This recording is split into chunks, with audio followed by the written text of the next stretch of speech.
Good evening, everyone. Greetings of the day from India. We are doing a webinar of FENG today, and we have our guest speaker, Mr. Amarjit Chopra, with us. While I'm sure you would have had the time of going through his profile, but I must certainly mention a little bit more about himself. And it's certainly my pleasure to have him here today. Mr. Amarjit Chopra, not to mention about all the career credentials he has got, the various bodies, like Institute of Chartered Accountants of India, where he was a president, the chairman of NIRC, at the board of the various accounting standards, NFRA, and other bodies where he has been. But more importantly, other than that, he has been, with the various institutes across the world as well. He has been awarded honorary membership of the Australian Institute of Chartered Accountants, life membership of Association of International Accountants London. He has recently been empaneled as a faculty on the roster of IMF. So the list is unending. His credentials, his laurels have been really something which we can discuss and continue forever. We have started our India chapter, I think just few months back, and we started with a series of webinars. So Mr. Chopra was very kind enough to accept our invitation to be the guest speaker today. He has been my mentor, I certainly want to admit, in many ways. I have learned a lot from him. I have followed him for years. And, this is just one of the opportunities where I could just see him and listen to him while he speak. So with all the pleasure, I invite Mr. Amarjit Chopra on the dais and open up this webinar. Sir. Thank you, Vineet, for a very, very generous introduction. Let me put it that way. More out of your love and affection than anything else. Absolutely, sir. And of course, Charlotte and the participants that we have. I think it's a great privilege to be with you people today. This, I think I'm making my debut so far as FENG is concerned. So the topic is very interesting. If you really ask me, when you ask for the role of the independent directors, it's a very interesting topic, burning topic for the day, if you really concede that particular point. I will definitely request all the participants, because the participants are quite few, or a few only. Wherever you feel that you have a question, please ask the question straight away. Don't wait for the lecture to be over. Let it be an interactive session rather than being a monologue, and then the questions to be asked at the end only. That's my humble request to everybody. You see, to me, corporate governance has always been the key. In whether it is in the banks, whether it is in the private sector, whether it's in the public sector, whether it's in the corporates, you talk about even, I think, a proprietary form. There we may not use the word corporate, but in any case, the governance is required, even in the case of a proprietary organization or in the case of a partnership organization. The basic purpose of any governance would be, because we don't talk of misgovernance, we always talk of good governance. The basic purpose would be that how to maximize the wealth of the various stakeholders. It's not merely the shareholders. Let's be very clear about it. It has to be the maximization of the wealth of these various stakeholders, which can be the shareholders, which can be the creditors, which can be the even debtors from that angle. It can be the society, it can be the government, it can be the regulators, anybody for that matter who deals with the organization. And to me, one of the very, very important stakeholders are the employees in the organization for that matter. But while maximizing that wealth, I think, to my mind, that's what I feel. And today, I think everybody is realizing it. The most important angle will be that how do we ensure the sustainability of the organization? I think that corporate sustainability to me is a very important factor today. And what is the cost to the society of your continuing as an organization? Now, if you generate too much of, actually, you can say pollutants, in that particular case, whether you have actually gone in for the pollution control, whether you have mitigated that particular factor or not. And if you have not done it, and if you are actually causing harm to the society by generating all kind of pollutant, in that case, I think the sustainability becomes an issue to me. And not only that, probably you may be able to earn more by various means. There can be dubious means of earning. And if you are earning through the dubious means, you might be able to maximize the wealth of the various stakeholders, but then it's a cost to the society at the end of the day. So my humble request for any kind of an understanding of a good corporate governance is that you may try to maximize the wealth of the various stakeholders, but you should never sacrifice the sustainability aspect. To me, sustainability is even more important than anything else. And whenever we talk of the corporate governance, I think there are various players in the corporate governance itself. First and the foremost could be the promoters, there could be the other shareholders, there could be the directors, and directors would include the independent directors, there could be the regulators, there could be the government, and then one of the very important part which is being played by any of the players in the corporate governance is the auditor also for that angle. Auditor may come at the end of the tunnel, but auditor himself plays a very, very important role in the corporate governance. And when I say of the governance, to my mind, if I look at the recent past, particularly, I think in 98, 99, when one entered the council at that particular point of time, the first major breakout was there of the scam, that was the Enron, for that matter. And when Enron broke out, we were all talking of what kind of governance it was and what kind of the board it was, who were the auditors. But one beauty of the US economy was that the auditors were wiped out in one go for that particular matter. But whether the action was taken against the directors or not, that's a $1 million question which needs to be answered. But in the recent times, there has been a spate of every kind of scam, if you really ask me. And one has been trying to look at what has been the role of the various directors, particularly the independent directors. To me, what is more important is why independent director? There are directors, there are executive directors, there are non-executive directors. Why should we be talking of the independent directors? The concept of the independent director has been introduced with a view that some person comes from outside and he has absolutely no pecuniary interest so far as the organization is concerned. And then he is able to contribute on the table of the board to the discussions with his viewpoint. And this person has different kind of a, you can say, stature within the board. And people feel that at least whatever he talks, he is absolutely unbiased. I think that's a very, very important factor, because one of the essential conditions of the independent director is that he should have no pecuniary interest so far as the organization is concerned. People talk of every kind of situation for the independent directors. No, I will definitely be raising some of the issues. I will like to have some answers from the participants also, if at all they can interact on those issues with regard to the independent directors.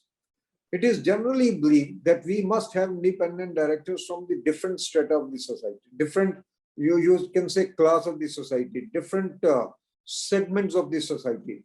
There could be chartered accountants, there could be advocates, there could be technocrats, there could be bureaucrats, there could be financial people. You can have any kind of independent directors. And then there are certain boards, believe me, which may be into the manufacturing, but they have even the doctors, the medical doctors on their boards. because those medical doctors can even add a different dimension to the discussion in certain cases. So whenever we talk of the independent directors, the concept of independent director is a beautiful concept from that particular angle, because they add different viewpoint. But whether the basic challenge is whether the independent director has been able to retain his independence or not. I think that's the moot question at the end of the day. And it's a burning question today. We have seen many collapses. Very frankly, ILF has had the best of the names in the independent directors. If you ask me, I don't want to name the people, but if required, I may be able to even name those people. ILF has had the best of the independent directors. GTB had the best of the independent directors, Global Trust Bank. Satyam had the best of the independent directors for that matter. Lehman Brothers had the best of the independent directors for that matter. But what happened to all these organizations? I don't have to repeat it. The basic question is whether an independent director is truly independent or is not independent. I think that's the fundamental question that one will have to answer. After all, who appoints the who brings in the independent directors? These are the promoters who are bringing in the independent directors, if you really ask me. And if the independent director is to be brought in by the management itself, is to be brought in by the promoters themselves, and nomination and remuneration committee is just going to put a rubber stamp on the name that the promoters bring in that particular case, the independence is lost so far as that particular director is concerned. And the other question that one needs to answer is how to remunerate the independent directors. Whether the remuneration of the independent director be linked to the profitability of the organization or should not be linked to the profitability of the organization. Because I think I'm also a human being. Everybody is a human being. Independent director is a human being.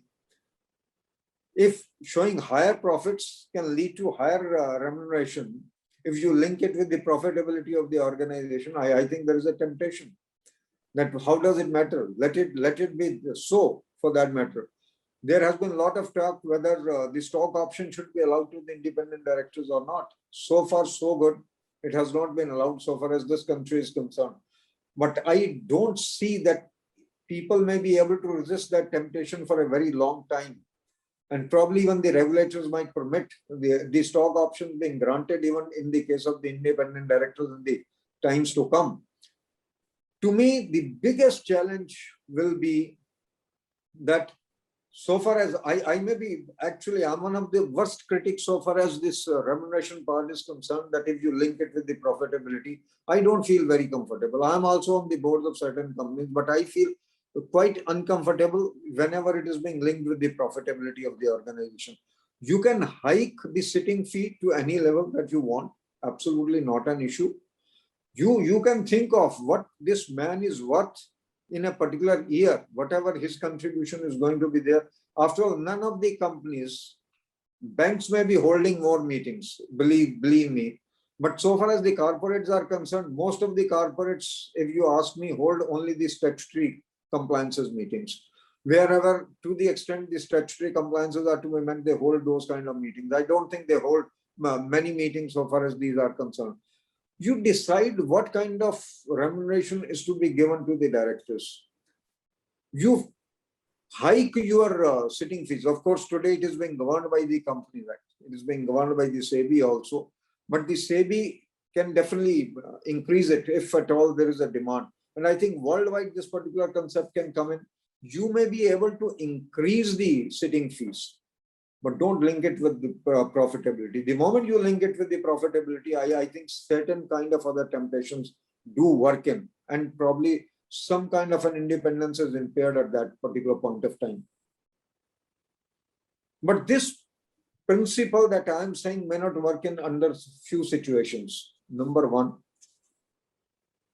if the company is a loss-making company and is to be turned around, to me, the best example wherein probably you need to remunerate the independent directors much better is in the case of the companies which are to be turned around.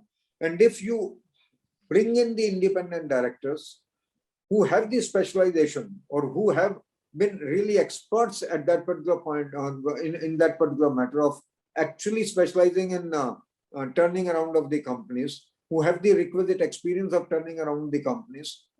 I think in that case, certain exceptions can be made in such circumstances if at all the companies actually turn around, or certain exceptions can be made in the case of the startups. But once that startup has it has actually taken off.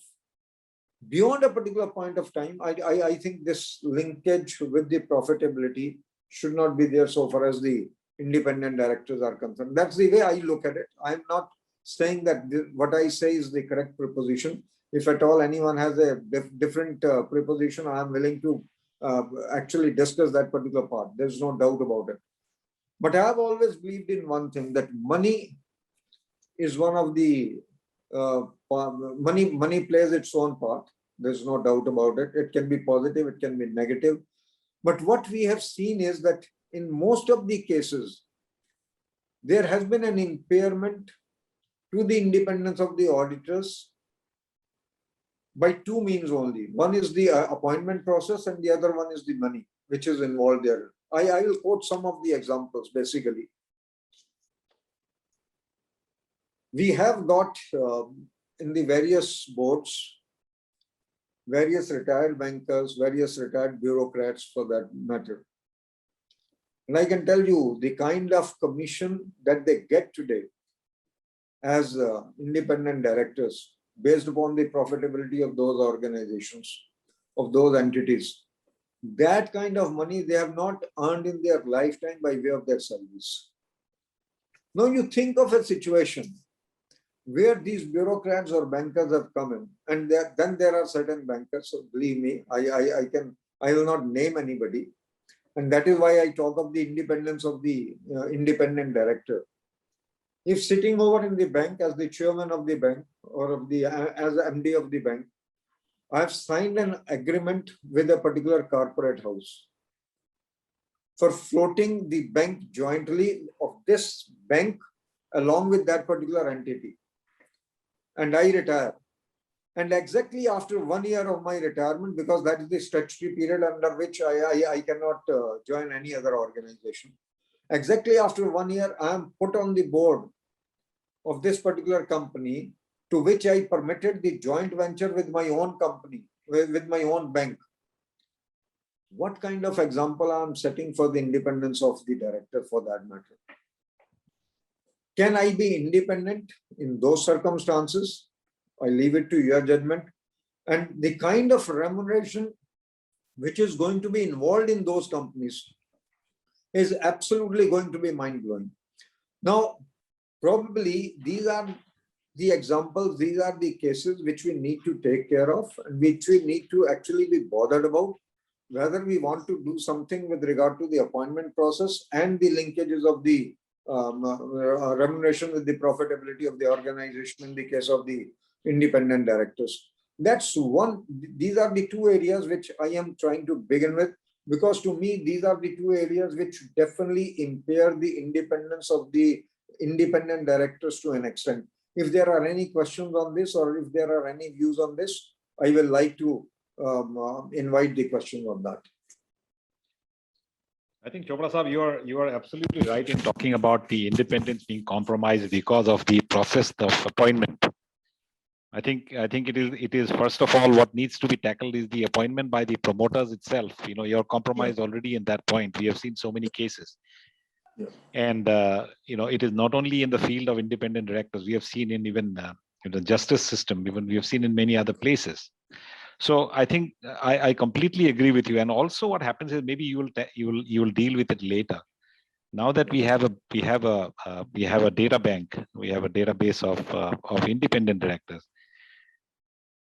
If there has to be any relevance of that database that has been created, and remember one thing, this database has been created by selecting people on the basis of some examinations and tests which have been taken, which means that people who have qualified in all of these in getting themselves the certificate are qualified people. But then how many of these people have actually now are in the board. I don't know. I mean, I don't know the fact, but I completely agree with the fact that there is probably something that needs to be looked at the appointment process itself, first of all. Let me not talk about the remuneration. You are much more knowledgeable than I am. But I completely agree with the fact that there has to be something has to be done on the appointment process. Anyone else would like to say something before I move forward? Manpreet, if you have any, Yeah, I was going to say that one of the other things is, how many companies are actually governed by the board itself? I think the board is more of a formality than actual management and governance. So, the role of the directors then becomes very diluted in terms of what they are trying to influence the company with and set the vision. The promoters more or less choose the directors to give them a majority in the board.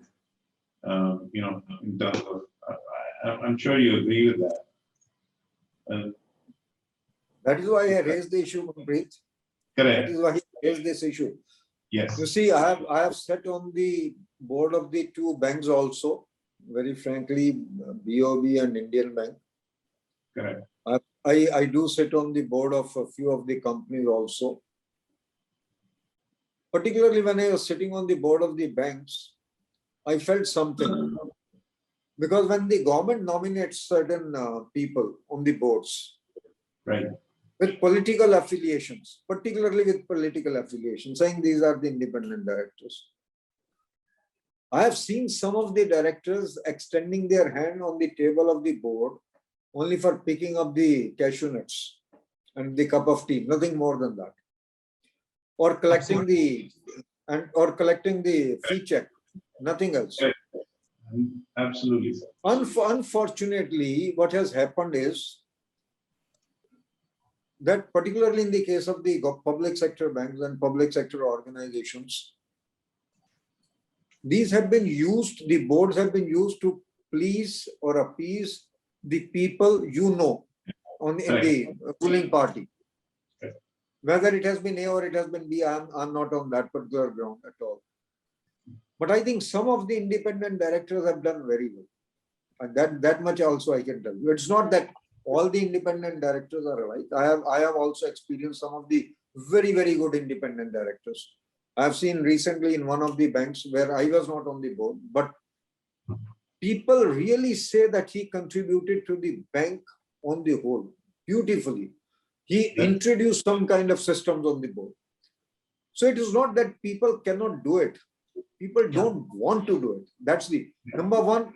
How many people are actually qualified? Now, because Barua Sahab raised the issue of people qualifying certain exam. Now, if you look at that exam, you may be able to qualify it, but then to deal with the board itself, you need some kind of an experience. You need some kind of a background. Now, there are people who are not very senior, not even very junior, but at the mid-level, who themselves have never handled any kind of a company. I can tell you there are certain professionals who have qualified those examinations. They have never handled any kind of a company, but now they have qualified the exam and now they are a part of the data bank. And it's a very, very large number, believe me. Now, if you have not handled a company, either as a professional, maybe in the capacity of the auditor or in the capacity of a company secretary or in the capacity of a cost accountant or in the capacity of a financial expert, and you feel that you can sit on the board and can actually decide something, it is very dicey. And it's dicey both from his own viewpoint, because today the independent directors are running a great liability. If I have to take the example of ILFS, people like Suresh Senapati had his assets freezed, had his bank account freezed for that matter, and one had to run pillar to post to the banks to get it defreezed to some extent. So I can tell you it's not easy. But I have always believed in one thing, that if at all you want to give the independence, and that's the question that I'm again going to raise to each one of you. What is important is that the government, the regulators, the SEBI or the MCA for that matter, in our case, the Ministry of Corporate Affairs, and abroad also, probably the various regulators can create their own data bank based upon the experience, based upon so many other factors, and can then, depending upon the size of the company, the nature of the organizations, those directors can be nominated therein. I think that can grant them the independence. And then you can fix the remuneration also.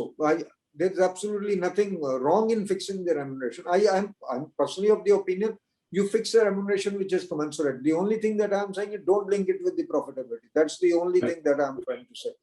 But in the case of the loss-making companies where you want to turn it around, take the case of a PSU for that matter today. If you want to turn around a PSU, or you take a case of a private sector company where you want to turn around a particular company, and certain independent director has got a beautiful experience in doing it, bring him on the board, do it, allow him whatever you want to allow, but allow him the freedom that the promoter does not pick him up. He's picked up by an independent authority. I think that's very, very important. Some or the other, industry has the muscle power. Industry has the money power. Industry will never allow it to happen. The industry does not allow it to happen because promoters can't afford that to him. That's the entire problem. But I can share with you, I also sit on at least 2 of the very good boards, wherein the independent directors are contributing to some extent. And in at least one of the companies, I can see that they have been able to contribute it very significantly. So in certain cases, even the policy with regard to the appointment of the internal auditors has been changed. Believe me, to that extent. So I think it depends upon the independent director himself also, how much he can actually impose himself. But at the same time, I will also like to say one thing. Independent directors should not get into the running of the organization. If you get into the running of the organization, you are doomed. You cannot become the executive director. You can't start questioning every decision of the management.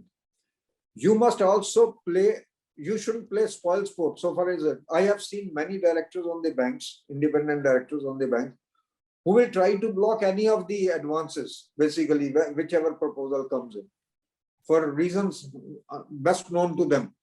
One will only like to say that if you find a proposal which is worth going, allow it to go through. But if you want certain other compliances to be done, ask the other compliances to be done. There is no harm.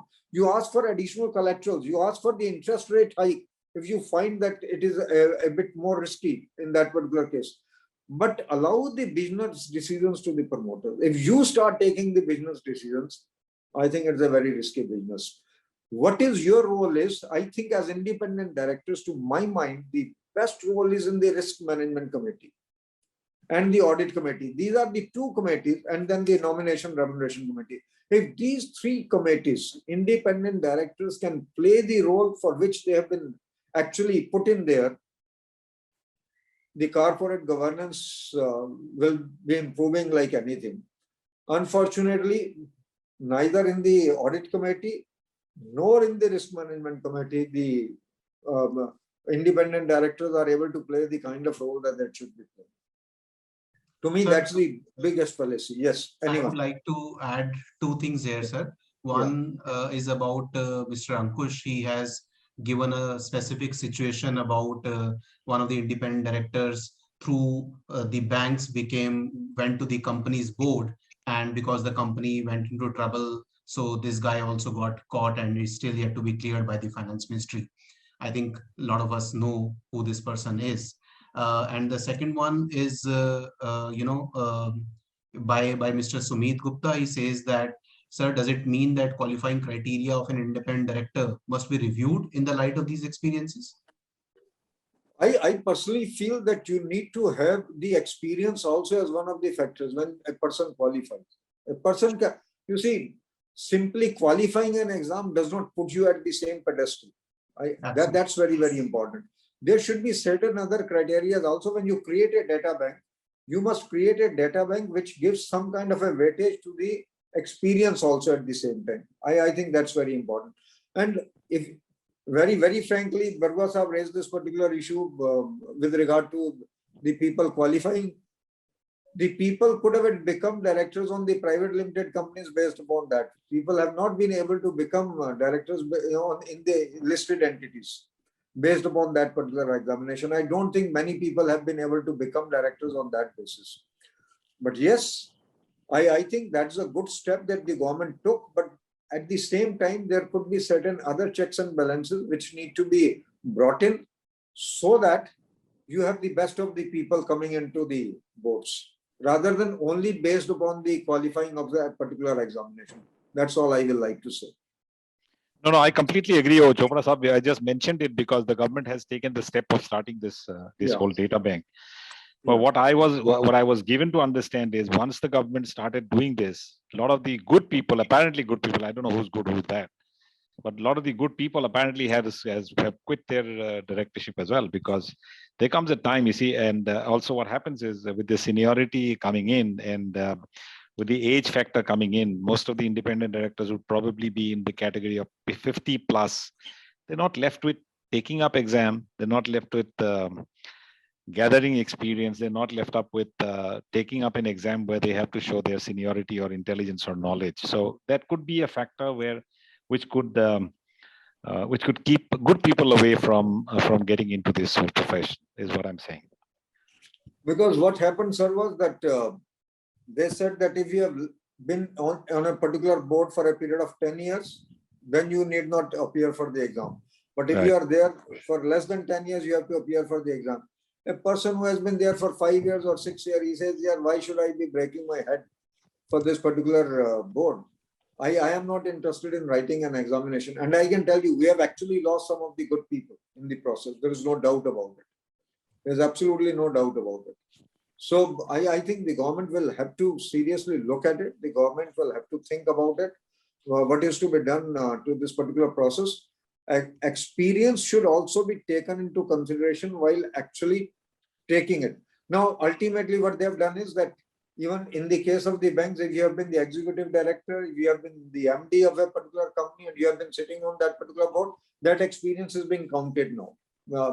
So that also they have considered. So they have tried to relax those conditions to an extent, but at the same time, but as far as your resignations are concerned, I can tell you the reasons are different also.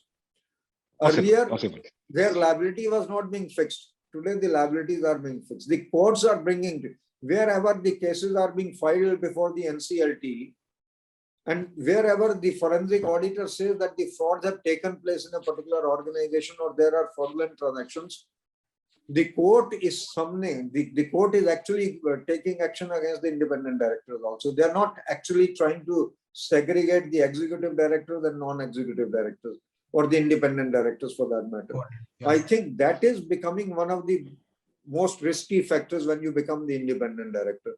And that is where I say, and I tell every independent director that if you cannot impose your views in the board or in the committee that you are in, please keep it away. Keep yourself away from the board now, because otherwise you can run a great risk. You should be able to at least show. The people don't even have the guts or to even get a dissent recorded, to get their views recorded in the minutes. So somewhere or the other, as independent directors, you should be able to put your foot down. No, I want it to be done. So that's very, very important. But I have seen, I can tell you in many, many organizations, people don't even raise their voice. And one of the factors that I can share with you is, in a very large number of organizations, the agenda comes on the table itself. Agenda is not circulated well in advance. Now, wherever the agenda comes on table, you can definitely feel why it is coming on table. And if as independent director, you allow every table agenda to be cleared, I think you are playing with a fire. You are definitely playing with fire. So, and I can tell you, going by my experience, there are banks which don't allow you the time as audit committee chairman to even look at the financial results when you sit in the audit committee on a quarterly basis. So one had to fight it out that I want to see the financial results an evening before, and otherwise probably the things will not work out. So now the companies in which you are there, we have been able to enforce it that the financial results for the quarter or for the year should come a day before the audit committee, and the audit committee will be held a day before, and then only next day the board meeting will take place. I think that's very important, how you are able to carry yourself as a board member, as an independent director, as an audit committee chairman, as an audit committee member. That is very important. And if I'm not able to impose myself, I think I have no reason to continue on that particular committee. And if I don't have the knowledge with regard, if I don't have the knowledge with regard to the technical aspects, in one of the cases, one was offered the membership of an IT committee, basically of the organization. One refused it. He said, nothing doing. I don't want it because I'm not an IT expert. I will not like to be a part of this committee. The person who is actually an IT expert should be there. Unfortunately, what happens is that most of us, and again, this is a temptation, we feel that if we go to a committee, we'll get the fee for the committee also. So one agrees to become a part of the committee. One should never become a part of the committee for which you have absolutely no expertise and for which you are technically not competent. I think that's very, very important at the end of the day. I agree. So then in that case, I think what you're saying is probably absolutely right by putting in not only, and I completely agree that exam is not necessarily the only thing which will prove your expertise. So exam could be one of them. And then if there are other criteria which needs to come in to deciding on who could be the independent director, then the next step that something has to be done by the government or by the board or by the corporate affairs ministry is that then they are the ones who needs to probably place these people according to their experience and according to their qualification into the industry boards.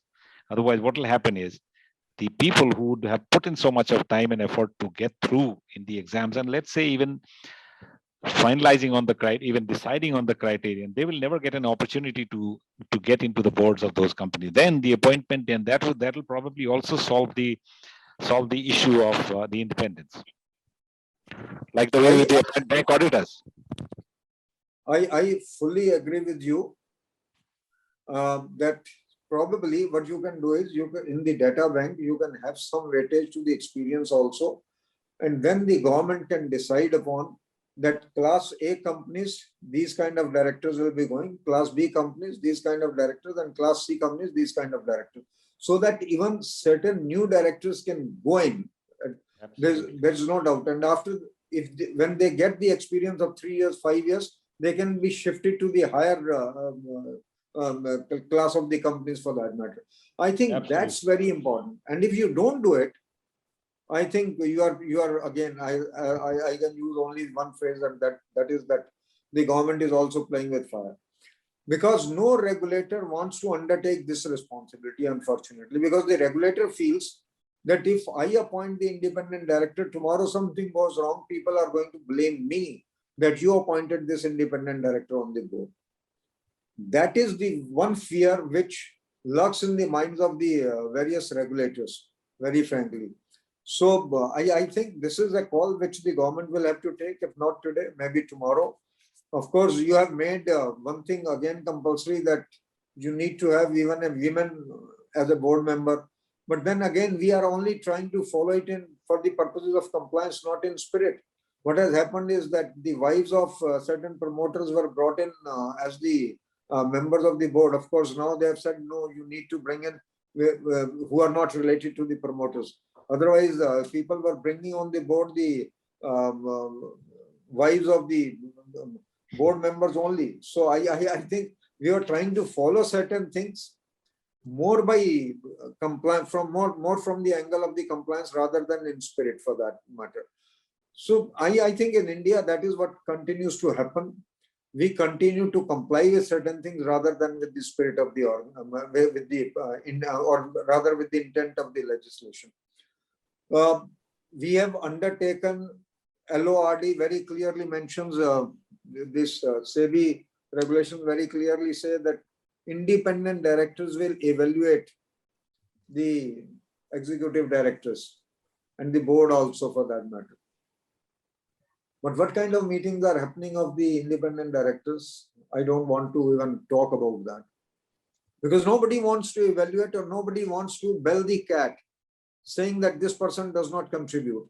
And what kind of evaluation we are talking of? What the SEBI laid down was that there should be a corporate governance report given by the management and it should be published. And what is that corporate governance report, even in respect of the independent directors and all other directors, that you say that these many meetings were held of these various committees, the board, and these many meetings were attended by these board members. Did anybody ask at any particular point of time, what was one suggestion in the full year given by one of the directors which was implemented? I think that is the important aspect. I can tell you in one of the companies in which an independent director was nominated by the government of India, when he went in there, this company was preparing its accounts. It was an unlisted entity, but a big company. Today it's a listed entity. Was preparing its accounts only once in a year. This man, before he left after 3 years, saw to it that the accounts were being prepared based upon the financial results were prepared on a quarterly basis. And not only that, in the scrap generation, he made records being prepared, made the internal audit being conducted for the scrap generation, and brought a great revenue out of the scrap generation. I think there are every kind of independent directors for that matter. Let me put it that way. But a substantial contribution can be made, very frankly, by the independent directors, depending upon the willpower of the person concerned, and of course, the will of the board also to allow him to contribute. That's very important. Most of the time, what happens is that you are singled out as the villain of the piece, that you keep on raising the issues and no one else supports you on, in raising those issues. So it's for the independent directors collectively that you need to bring it out. And the one point that it's a very funny instance, but I can share with you, because what needs to be given before the name of every independent director is his qualification. What is his qualification? In one of the boards, the qualification mentioned was the personality developer, the personality maker. And who was he? He was the barber to the MD of the company, basically. Now, if that is the way, we need to actually get into the qualifications of the person concerned. And I can tell you in a very large number of companies today, particularly, I will not like to name the sector. You may be knowing that particular sector better than me. These are the drivers and the PMs of the companies which are on the board. These are the personal staff of the people who are on the board. Absolutely. Now, if the people who are executive, they don't want to be on the board, but they are making the other people on the board, I think you can know what is the kind of governance which is there. So the moment you know, the moment you start assessing the qualifications of the persons concerned on the board, you start knowing the corporate governance in that particular company also, for that matter. It is not difficult to assess that. But to me, as I said, 3 committees are very, very important. And if these 3 committees can play their role very effectively and efficiently, one is the audit committee, the other one is the risk committee, the third one is the nomination and nomination committee. What Barua Sahab said was with regard to that, it's fine that you have a person who has qualified a particular exam, but if 3 biodatas are given before, are put before you, and you feel in the nomination and remuneration committee, and if the nomination remuneration committee chairman can say, I do not agree with this particular selection, that man cannot be picked up. But for that, he himself needs to be independent. I think that's very, very important. So nomination and remuneration committee, and in some of the companies, in some of the very good companies, nomination and remuneration committee is actually playing a very good role. That much also I can tell you. It's not that every company has the same kind of a board or same kind of the committees. In some of the companies, these committees are playing extremely good role. Take the case of the risk committee. Look at ILFS. In ILFS, risk committee was being headed by one of the best independent possible directors. But for 3 years, there was no meeting of the committee. It's a fact, it's a matter on record. For 3 years, you did not hold any meeting of the risk committee. I think this is criminal. how a company can go without holding a meeting of the risk committee of an organization. You have to identify the risks. You have to then measure the risk. You have to assess the risk. You have to mitigate the risk. And this is an ongoing process. And any organization which is not able to identify the risks that it is exposed to, and if they don't have the measures how to mitigate those risks, how that company can be run? There's no way that that company can be run. And unfortunately, if the independent directors compromise even on that, I think that company is going to be in serious problems in any case. And if a company can hold good meetings of the risk committee, and that risk committee can bring before the board the various risks, I can tell you that some of the very good companies, which are professionally managed, they actually bring before the boards the risks which the company is exposed to. Probably one board meeting is only held in those cases where only the risks are discussed and the various measures to mitigate those risks are discussed. And these are the independent directors which do that particular job. But then it is for the company also, and it's for the independent director also to really take up that particular job and do that particular role. And take the case of the audit committee. Now, if you want to put an audit committee under a person who is a technocrat, who is not aware of what is the IFRS, and in Indian circumstances, what it is, Ind AS or AS, if one is not aware of the Companies Act compliances, if one is not aware of the labor compliances, how do you manage the audit committee? There is no way that you will be able to manage the audit committee. Whenever we talk of the audit committee, we talk of the financial statement. But believe me, merely reviewing the financial statement is not the responsibility only, is the only responsibility of the audit committee. Audit committee has tremendous jobs to be done. Audit committee has to make sure that its assets are safeguarded. You develop the control systems whereby the assets cannot be frittered away under any circumstances. I have seen the audit committees where the audit committee has even challenged the investment decisions, that why the investment return is not coming. And I think that's very, very fair on the part of the audit committee, because they start assessing, the audit committee has started assessing that you invested this much amount in a particular job, but you are not getting the return, not even the return worth the loan that you have actually taken from the banks. It's for the audit committee chairman, it's for the audit committee members to really look at it. It's for the audit committee to make sure under all circumstances that the internal auditors perform. I have seen audit committees where the internal audit reports are disposed of within 5 minutes or 10 minutes. You can't do it. There's no way that you can do it if you really ask me. I can quote you one of the investigations that we conducted. This particular company had paid certain bribes in India. This was an allegation made before the Security Exchange Commission in US, that this particular company paid certain bribes in India to the various officials of the government of India and to the bankers, etc., for procurement of their equipments. And when we went in there as investigators, we found out one thing, that the internal auditor will always write one sentence: substantial amount of IOU has been outstanding for a substantially long period. Very good English. Substantial amount of IOU has been outstanding for a substantially long period. So when one questioned the internal auditor, he answered in Hindi that what I want to say, sir, is that substantial amount has been outstanding for a substantial amount of time for a substantial period. We asked him for how much period. An IOU has to be settled within 3 days or 4 days, maximum a week. You can't wait an IOU to be settled after 3 years or 4 years. There is no way that it can be settled with regard thereto. And there were certain practices which I don't want to comment upon.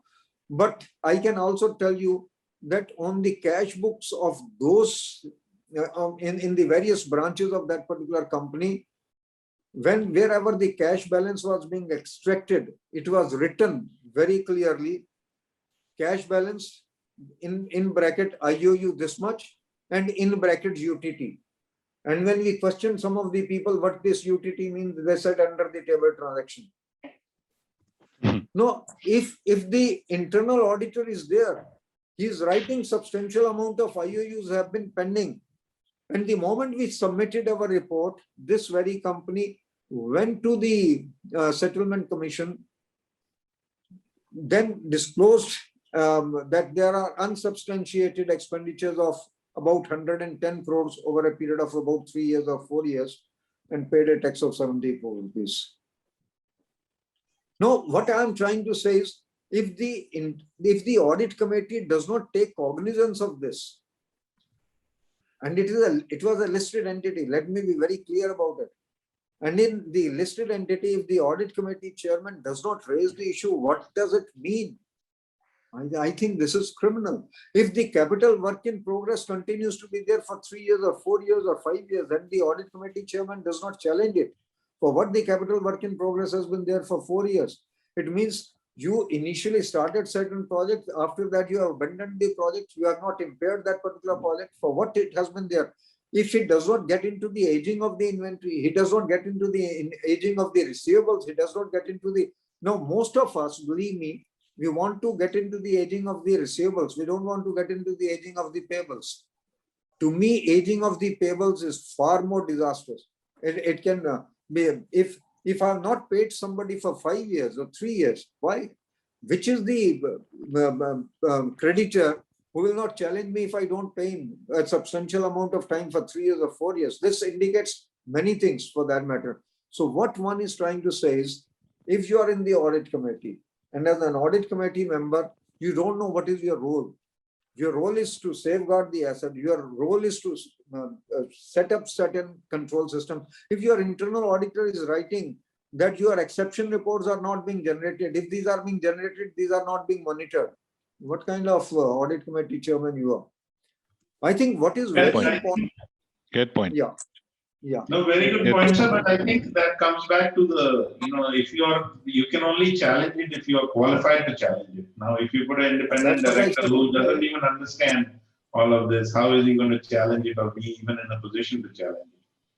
So actually, that brings me to maybe it'll be good to know your views, and I don't know whether we have the time still, but if you have the time and briefly, then see, to be appointed as an independent director, you either have to be the driver or the barber, or you have to be an influential person who has already who did some favor earlier, or you have to be networked well. And maybe the fourth category is that some of the big companies, like maybe the Tatas or some of the good companies, they actually pick up good people from the industry or wherever. Besides these, now that the database is being done, what are your views? How will these people, let's say there are some very good people in the data bank people don't even know about, and none of them gets appointed. So what could be the way for exposure, or what could be the way that these people can get absorbed into the roles of like independent director?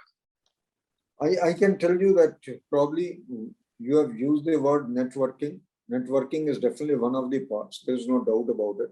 But the moment you start networking and then you get appointed, then you are not able to challenge it. You become dependent. Then you become dependent upon them. It is for the regulator to pick it up from the data bank, looking at your experience, qualifications, everything, besides this qualified exam, which tells the companies you pick it up. Of course, I can tell you, there are certain headhunters today in the market who pick it up from the data bank, and then they recommend it to the companies. And some of the directors are being picked up even on that basis. But those are far and few. There's absolutely no doubt in my mind.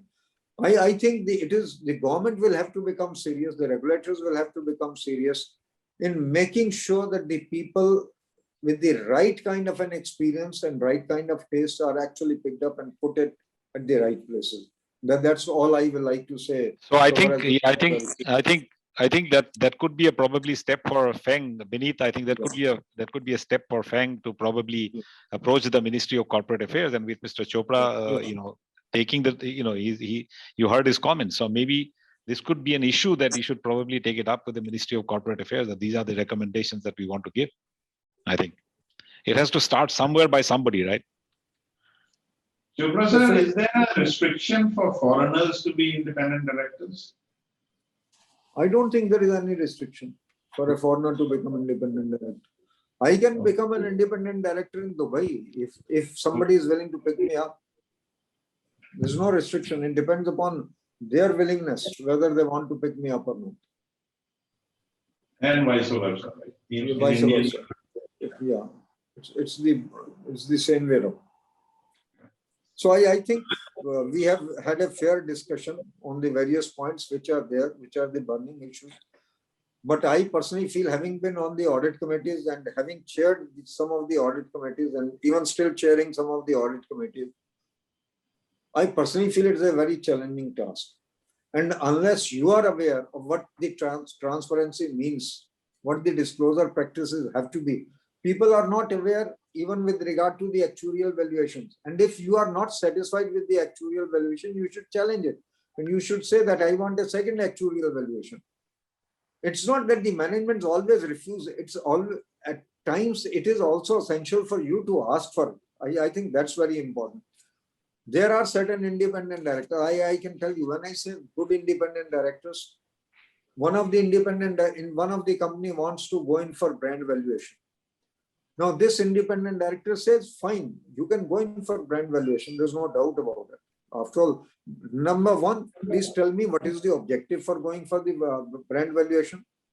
Number two, also tell me which is the valuer, what are the credentials of that particular valuer, which is going to value your brand. If that brand valuer has never done a brand valuation, please, he has asked, please tell me how many brand valuations he has done and of which companies he has done. I think it's a very fair point on his side. So if, and to me, the biggest challenge that any independent director today faces in the audit committee or in the board is the related party transactions. Yeah. These related party transactions, if I'm not today sure about the related party transactions valuations, I'm bound to run into problems. You can be sure about it sooner or later. Because today the government is very, very critical about the related party transactions. And even on the auditors, I think NAFRA, the National Financial Reporting Authority, is also very critical of it. Why these related party transactions and how these are being valued, whether these are arm's length or not. I think all these things are coming in now. And earlier, the regulators were not as tough as they are trying to be today because of the corporate failures. How many directors have resigned in the recent past? How many auditors have resigned in the recent past? Had we ever heard of resignations by the auditors? I think it's a matter of risk versus reward. There's a very huge risk to being an independent director today, and the reward is not there. So now we are finding the auditors resigning. Today also, I will not like to name the group. In one of the groups, the auditors have resigned today. Yesterday, actually. And that news has appeared today. And that group is really big, and that group is really coming in a big way in this country.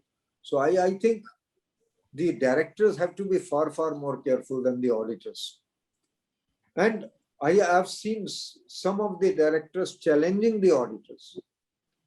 Please tell us what are the key audit matters. They have been asking in the audit committee, please tell us what are the key audit matters. And some of the independent directors have been telling the auditors, if you want to tell us something adverse also, please tell us adverse also, so that at least we are aware what we are signing and what we are doing. And any board which does not hold the strategy meeting once in a year is not worth its name of the board. Let's be clear so far as that aspect is concerned. And I think every independent director has to really make sure that the company bears his expenses for training at least once in a year, whatever area of specialization or whatever area of exposure he wants to be trained in, let it be that way. And lastly, I will say every independent director must insist for indemnification policy, indemnity policy. No. You will never be able to have a criminal indemnification, but you can definitely have civil indemnification. So you must insist for that. Because the way the things are shaping up, I think no independent director can take certain risks. There is a policy, sir, D&O, directors and Yeah. officers, sir. You're mentioning more that. All right. Sir. Yeah. Sir, I have a question, sir. Yeah, please. Sir, this discussion has revolved around the independent directors and their responsibilities, of course, very apt to the topic we have at hand.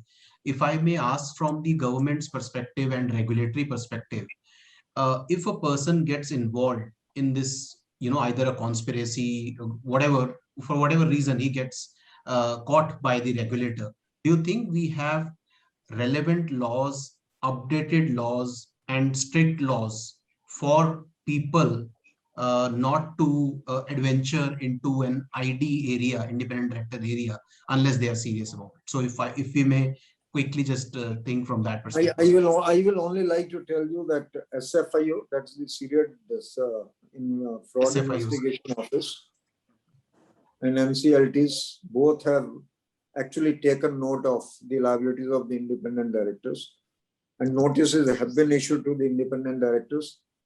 I've not seen arrest of the independent directors, many right now. I have seen the arrest of CFOs. Let's be very clear about it in the recent times. But to me, day is not far off. If a conspiracy is established that he was actually knowing what is happening, he will not be able to escape the responsibility. If he can prove, yes, I was never aware of it. Today, even under the Companies Act, one thing I can tell you, Vineet, very surprisingly, what has been brought in is, earlier what people used to do, agenda will come to you, you will feel uncomfortable with a particular item, you will not attend that particular meeting.